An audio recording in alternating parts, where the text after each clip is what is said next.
बिस्मिल्लाहिर्रहमानिर्रहीम। अस्सलाम वालेकुम स्टूडेंट। क्लास 9 केमिस्ट्री में हम डिस्कस कर रहे थे चैप्टर नंबर 5। चैप्टर नंबर 5 का ये लास्ट लेक्चर होगा। लास्ट लेक्चर में हमने एक्सटेंसिव क्वेश्चन डिस्कस करने हैं। First 2 extensive question last time हम डिस्कस कर चुके थे। अब हमने एक्सटेंसिव क्वेश्चन नंबर 6 तक डिस्कस करने हैं। फर्स्ट 2 भी मैं रिपीट कर देता हूँ। मैंने आंसर पेज राइट करने हैं और उसके साथ उनकी हेडिंग राइट करनी है। आप लोगों ने साथ साथ मार्क करते जाना है। अब कुछ स्टूडेंट का इश्यू होता है कि एक्सपेरिमेंटल वेरिफिकेशन कहाँ तक करनी है, तो वो भी मैं मार्क करवा दूंगा, बता भी दूंगा क्या लिखना है उसमें। आप लोगों ने जस्ट आप लोगों ने अंडरस्टैंड करने की कोशिश करनी है। फर्स्ट ऑफ ऑल हम क्वेश्चन नंबर 1 को डिस्कस करते हैं। क्वेश्चन नंबर 1 चैप्टर नंबर 5 का लॉन्ग क्वेश्चन 1 डिस्कस करते हैं। इसका क्वेश्चन क्या है? क्वेश्चन है define and explain the Boyle law verify with example. अब इसमें हमने क्या करना होता है, इसका आंसर पेज 78, ठीक है। इसका आंसर पेज 78 है। अब इसकी हेडिंग क्या है? सिंपल सिंपल लिखती जाना है। सिंपल सिंपल आप लोगों ने लिखना है like propose first, then define, then define के बाद मैथमेटिकल फॉर्म, उनके बाद मैथमेटिकल फॉर्म का रिजल्ट या कंक्लूजन,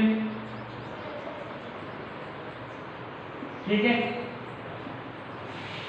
उसके बाद आप लोगों ने एक्सपेरिमेंटल वेरिफिकेशन,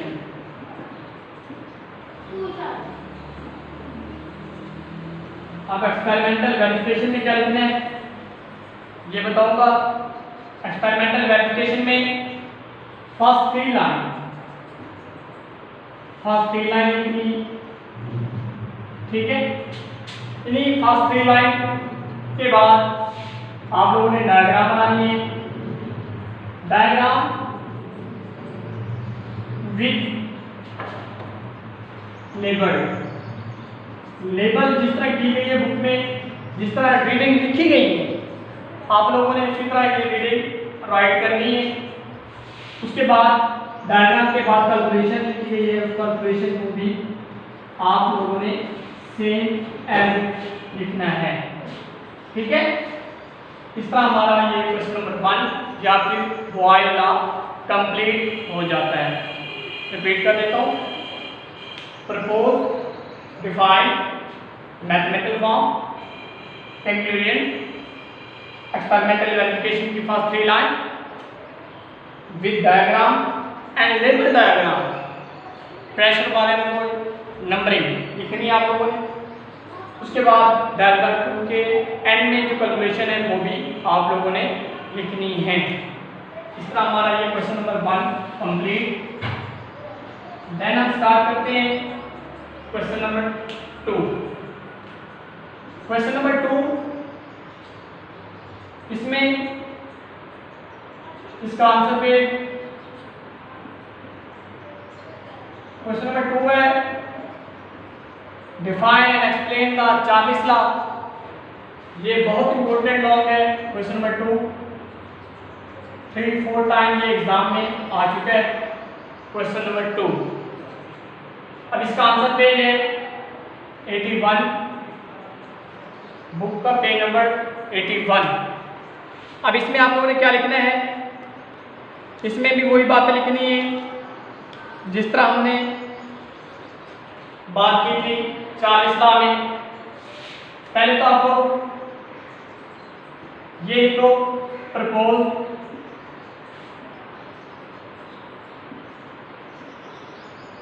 फिर डिफाइन, फिर मैथमेटिकल फॉर्म। अब आप लोगों ने डिफाइन में इन दोनों की डिफाइन में जस्ट डेफिनेशन नहीं लिखनी, डेफिनेशन लिखने के साथ साथ आप लोगों ने वो बात भी लिखनी है कि ये दो चीज़ें आपस में वेरिएबल हो रही हैं और एक चीज़ कांस्टेंट है। राइट, इसमें वॉल्यूम और प्रेशर वेरिएबल है और टेम्परेचर कांस्टेंट था। इसमें प्रेशर कांस्टेंट होता है, वॉल्यूम और टेम्परेचर वेरिएबल होते हैं। ये बातें भी डेफिनेशन लिखने के बाद लिखनी है, ठीक है। यानी रिलेशनशिप आप कह सकते हैं। मैथमेटिकल फॉर्म, मैथमेटिकल फॉर्म के बाद कंक्लूजन। अब ये कंक्लूजन किस चीज़ का लिखना है? ये मैथमेटिकल फॉर्म के बाद जो रिजल्ट आएगा वो लिखना है। उस रिजल्ट के बाद आप लोगों ने एक्सपेरिमेंटल वेरिफिकेशन। अभी देखिए एक्सपेरिमेंटल वेरिफिकेशन में क्या लिखना है? Experimental verification of Charles law. Short सी है तो ये कंप्लीट ही नहीं है, ठीक है। इसको कंप्लीट करना है, इसे कट नहीं करते। और ये इस चैप्टर का बहुत ही इंपॉर्टेंट लॉ है। अब हम क्वेश्चन नंबर 3 डिस्कस करते हैं। Question number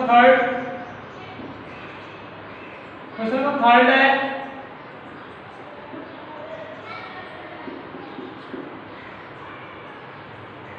what is vapor pressure and explain effect of the intermolecular forces। ठीक है, क्वेश्चन नंबर 3 क्या है? what is vapor pressure affected by how affected by intermolecular forces। अब इसका आंसर पेज 85 है, book का पेज नंबर 85। क्वेश्चन नंबर 3 का answer page book का पेज नंबर 85। इसे अच्छी तरह समझ लें, ठीक है। अब इसमें लिखना क्या है? इसमें आप लोगों ने फर्स्ट ऑफ ऑल ये जो हेडिंग दी गई है वेपर प्रेशर की बुक में पेज नंबर 85 पे, पहले आप लोगों ने डेफिनेशन लिखनी है वेपर प्रेशर। क्या चीज? वेपर प्रेशर की डेफिनेशन, ठीक है। डेफिनेशन के बाद आप लोगों ने इक्विलिब्रियम स्टेट लिखनी है। इक्विलिब्रियम स्टेट, ठीक है। इक्विलिब्रियम स्टेट लिखनी है। उसके बाद इक्वेशन, ये जो नीचे इक्वेशन दी गई है इक्विलिब्रियम में कि लिक्विड टू वेपर यानी वेपराइजेशन एंड कंडेंसेशन, ठीक है। लिक्विड का वेपर में चेंज होना, फिर वेपर का दोबारा लिक्विड में चेंज होना, जिसे कंडेंसेशन कहते हैं, वो बात डिस्कस करनी। इक्विलिब्रियम, इक्वेशन, इक्वेशन के बाद नेक्स्ट हेडिंग देनी है ओपन सरफेस।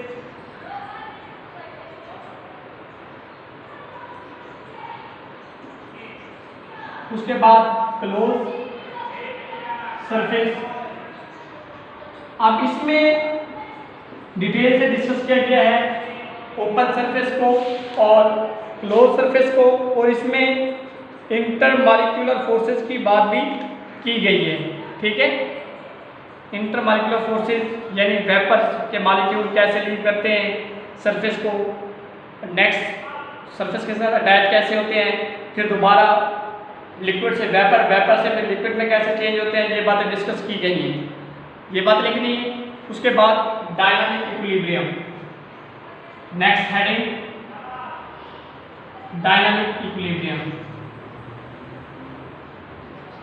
इक्विलिब्रियम, अब डायनामिक इक्विलिब्रियम लिखने के बाद इसी डायनामिक इक्विलिब्रियम के नीचे लिखी गई है डायग्राम, बहुत इंपॉर्टेंट है। तीनों डायग्राम बनानी है जिनमें मॉलिक्यूल्स को वेपराइज करके दिखाया गया है कि कैसे ये लिक्विड की सरफेस को लीव करते हैं, वेपर में चेंज हो जाते हैं, वेपर से फिर दोबारा ये लिक्विड में चेंज होते हैं। ये पूरा प्रोसेस एक्सप्लेन किया गया है पहले ओपन और क्लोज सरफेस में, ठीक है। ये डायग्राम बनाना है। यहाँ तक आपका ये लॉन्ग कंप्लीट हो जाता है। ठीक है, यहाँ तक ये लॉन्ग कंप्लीट हो जाता है। लेकिन इसके बाद आप लोगों ने दो पॉइंट और लिखने हैं। वो कौन से हैं? जहाँ नेचर ऑफ लिक्विड की बात करें, आप लोगों ने नेचर ऑफ लिक्विड की हेडिंग नहीं देनी। जस्ट ये डायग्राम लिखने के बाद आप लोगों ने ये बात लिखनी है कि ये नेचर ऑफ लिक्विड में पोलर और नॉन पोलर की बातें होती हैं। अब ये पोलर में इंटरमॉलिक्यूलर फोर्स स्ट्रॉन्ग होती है, नॉन पोलर में वीक होती है। ये बात डिस्कस कर देनी है। Nature of liquid complete discuss कर दें। ठीक है, हेडिंग नहीं देनी, जस्ट वैसे ही आप लोगों ने इसे डिस्कस कर देना है जस्ट। ठीक है, दोबारा यहाँ तक डायनामिक इक्विलिब्रियम कंप्लीट करने के बाद नेचर ऑफ लिक्विड हेडिंग नहीं देनी, लास्ट में इसको लिख देना है, क्योंकि इसमें इंटरमॉलिक्यूलर फोर्सेस को ब्रीफली एक्सप्लेन किया गया विद एग्जांपल। ठीक है, अब ये हमारा क्वेश्चन नंबर 3 कंप्लीट हुआ। हमने अभी तक 3 क्वेश्चन किए हैं। Question number 1, 2, 3।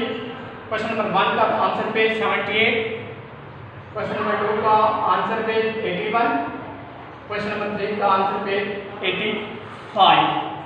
ठीक है, अब हम नेक्स्ट क्वेश्चन डिस्कस करते हैं। नेक्स्ट क्वेश्चन डिस्कस करने से पहले आप लोग इन क्वेश्चन को अच्छी तरह देख लें। ठीक है, इनकी हेडिंग इस तरह ही हेडिंग लिखेंगे आप लोगों ने। ठीक है, इसकी भी इस तरह लिखनी है, उनकी भी, इसकी भी क्वेश्चन नंबर 3 की हेडिंग इस तरह लिखनी है। Define equilibrium equation, open surface, close surface, dynamic equilibrium. Dynamic equilibrium के बाद आप लोगों ने इसकी ये नेचर ऑफ लिक्विड की बातें जो करनी है वो हेडिंग के साथ नहीं, विदाउट हेडिंग लास्ट में 3-4 लाइन लिख देनी है। ठीक है, नेक्स्ट क्वेश्चन नंबर 4 करते हैं। क्वेश्चन नंबर 4 में क्या बातें की गई हैं? उन्होंने कहा कि define boiling point and affected by different factor. अब मैंने जब ये चैप्टर डिस्कस किया तो आप लोगों को मैंने इस चैप्टर के 2 इंपॉर्टेंट लॉ बताए थे जो एग्जाम में बार बार आ चुके हैं। एक तो मैंने आप लोगों को चार्ल्स लॉ बताया होगा, उसके बाद मैंने आप लोगों को बताया था बॉइलिंग पॉइंट। बॉइलिंग पॉइंट भी क्या है, बहुत ही इंपॉर्टेंट लॉ है इस चैप्टर का। चार्ल्स लॉ और बॉइलिंग पॉइंट ये दोनों लॉ एग्जाम में 3 to 4 टाइम ऑलरेडी आ चुके हैं। ठीक है, अब हम डिस्कस करते हैं क्वेश्चन नंबर 4। क्वेश्चन नंबर 4 में क्या बात की गई है, दोबारा रीड कर देता हूँ। Define boiling point, explain how it is affected by different factor. यानी इसका आंसर पे 86 है। आंसर पे 86। अब इसके हेडिंग कैसे लिखनी है वो बता देता हूँ। सब लोग पेज नंबर 86 निकालें। पेज नंबर 86 पे जहाँ पे बॉइलिंग पॉइंट लिखा हुआ है, आप लोगों ने first of all page number 87 पे इसकी डेफिनेशन है, वो डेफिनेशन लिखनी है। The temperature at which vapour pressure of liquid become equal to atmospheric pressure और external pressure. First of all इसकी डेफिनेशन जो पेज नंबर 87 पे वो लिखी है, डेफिनेशन ऑफ बॉइलिंग पॉइंट। उसके बाद आप लोगों ने पेज नंबर 86 की ये जो थ्योरी एक्सप्लेन की गई है, इस थ्योरी में क्या बातें की गई हैं? इस थ्योरी में एनर्जी को डिस्कस किया गया है, काइनेटिक एनर्जी। आप लोगों ने काइनेटिक एनर्जी को डिस्कस करना है। Kinetic energy of molecule, kinetic energy of liquid, फिर ये डिस्कस करनी है काइनेटिक एनर्जी ऑफ लिक्विड। उसके बाद आप लोगों ने एक टेबल बना लेना है। लेक्चर टाइम मैंने साइड पे टेबल बनाया होगा, उस टेबल में आप लोगों ने ये जो आपका ग्राफ बनाया गया है ना, उसी तरह लिख दें। उस टेबल में ये लाइन मैं ये टेबल बना देता हूँ। ये देखें, ये टेबल है। अब आप लोगों ने क्या करना है, ये ऊपर नाम लिख लेने या साइड पे नाम लिख लें। लाइक आप लोगों के पास ये डाइथाइल अल्कोहल और वाटर 3 चीजें इधर ही लिख लें। 3 कॉलम बने, इधर ईथर लिख दें, इधर अल्कोहल, इधर वाटर। अब इधर क्या लिखना है, इस कॉलम में आप लोगों ने लिख देना है वेपर प्रेशर। ठीक है, इधर फैक्टर ये ऊपर लिख दें, इधर लिख दें वेपर प्रेशर।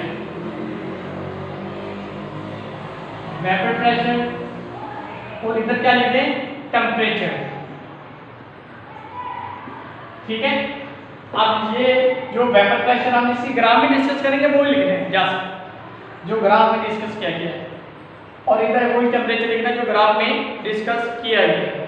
ठीक है, इस टेबल के बाद आप लोगों ने ग्राफ बनाए, graph neat and clean with colourful. ठीक है, नीट एंड क्लीन ग्राफ बनाना है और उसके साथ कलरफुल ग्राफ। ठीक है, उसके बाद ग्राफ के बाद आप लोगों ने फैक्टर को डिस्कस करना है। जी ये देखें, graph neat and clean with colour. Table के बाद ग्राफ, ये टेबल बुक में नहीं बनेंगे लेकिन आप लोगों ने बनानी है। ठीक है, क्योंकि एग्जामिनर को हमने इजी करना है, उसके लिए हमें सेपरेट वेपर प्रेशर लिख देना चाहिए, टेम्परेचर का लिख देना चाहिए, डाइथाइल ईथर का भी, अल्कोहल का भी, वाटर का भी। उसके बाद हमने ग्राफ लिखना है।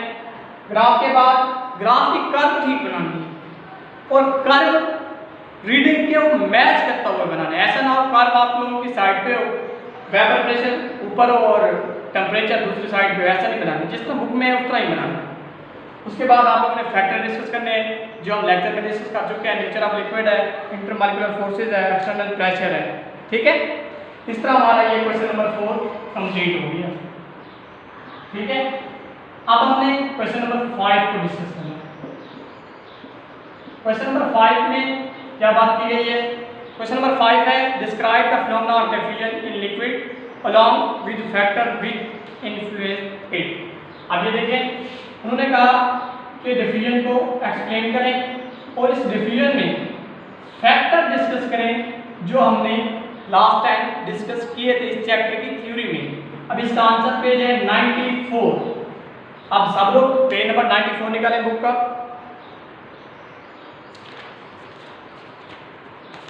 पेज नंबर 88, सॉरी बेटे, पेज नंबर 88। 94 को ये क्वेश्चन पेज है 88। अब इसकी हेडिंग क्या है, इसकी हेडिंग में फर्स्ट ऑफ ऑल आप लोगों ने डिफ्यूजन की डेफिनेशन लिखनी है। डेफिनेशन के बाद एग्जांपल। एग्जांपल में क्या लिखना है, वही बात कि बीकर लें, बीकर के अंदर इंक डालें, वाटर के अंदर वो सेपरेट हो जाएगी, वो डिफ्यूजन का प्रोसेस होता है। उसके बाद फैक्टर डिस्कस करना है, ये 3 चीजें लिखनी बस। Question number 5 and.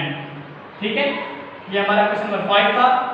क्या लिखना है, पेज नंबर 88 आंसर पे define diffusion, example and factor. Factor कितने हैं हमारे पास, 4 फैक्टर हैं, intermolecular forces, size of molecule, shape of molecule and temperature. इस तरह हमारा ये क्वेश्चन नंबर 5 कंप्लीट। देन हमने क्वेश्चन नंबर 6 डिस्कस करना है। Question number 6, differentiate between crystalline and amorphous solid. Question number 6 answer पे, इसका आंसर पे बुक का पेज नंबर 90। ये आप लोगों ने डिफरेंस में ही लिखना है, जिस तरह मैंने लेक्चर में डिस्कस किया था। डिफरेंस 3 डिफरेंस मिनिमम आप लोगों ने लिखने हैं, मिनिमम 3 और मैक्सिमम आप लोग 4 और 5 लिख सकते हैं। मिनिमम 3 डिफरेंस आप लोगों ने इसके लिखने हैं। ये बहुत इंपॉर्टेंट लॉन्ग है, दोबारा बता रहा हूँ, चैप्टर नंबर 5 का ये लास्ट लेक्चर था। इसमें बहुत इंपॉर्टेंट लॉन्ग कौन से बनते हैं, first of all Charles law, second boiling point, third differentiate between crystalline and amorphous solid. ये 3 लॉन्ग बहुत इंपॉर्टेंट लॉन्ग है। आप लोगों को मैंने कंप्लीट 6 लॉ की हेडिंग बताई और आप लोगों ने भी हेडिंग को फॉलो करना है, ठीक है। अगर आप लोगों को अभी भी कोई प्रॉब्लम है तो आप लोग कमेंट्स में पूछ सकते हैं। ओके बेटे, अल्लाह हाफिज़।